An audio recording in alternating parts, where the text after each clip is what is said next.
Saya dah menggunakan kursi roda ni sudah hampir 7-8 tahun.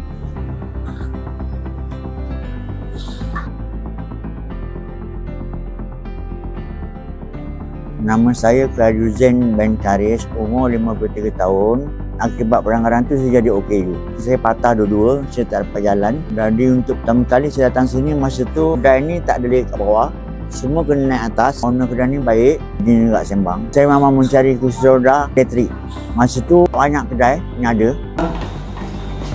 Saya dah menggunakan kursi roda ni sudah hampir 7-8 tahun. Saya accident 2013, jadi saya start pakai kursi roda start 18-19. Mana dah hampir 7-8 tahun lah.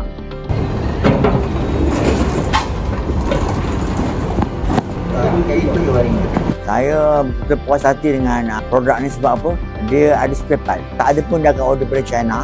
Tak macam kedai-kedai lain kan.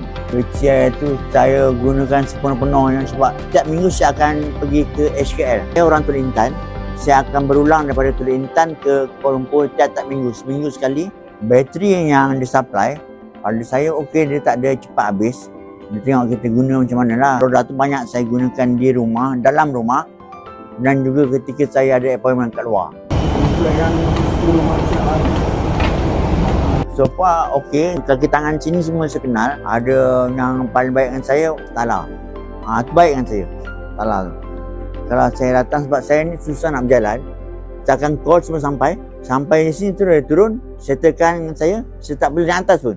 Invoice semua dia bawa turun, saya pun bayar QR code siapa semua, settle pun balik. Ada orang tanya kat saya beli kat mana. Sejak saya pakai ni kan, ramai. Terima kasih First Kebike kerana memperkenalkan saya kepada kursi roda.